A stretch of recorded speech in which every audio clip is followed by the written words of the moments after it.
This is BirdNote. I'm Nick Bayard, BirdNote's Executive Director.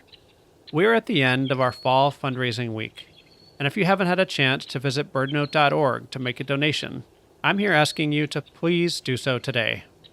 When I joined BirdNote, I knew that this job would involve sharing the joy and wonder of birds with our listeners, but I didn't expect it to inspire my kids to become avid birders. Now, I'm not the one suggesting we go on bird walks. My kids seem to always beat me to it.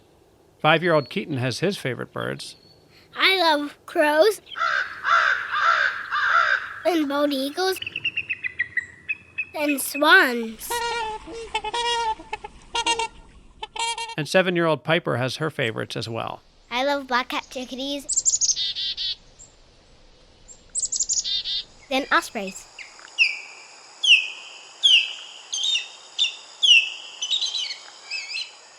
Just by having more nature in my life, my kids now have a passion that is entirely their own, and I can't wait to see where it leads them. You can help inspire the next generation to care about birds and take steps to protect them by donating to BirdNote today at birdnote.org. Your tax-deductible gift of any amount at birdnote.org makes a big difference.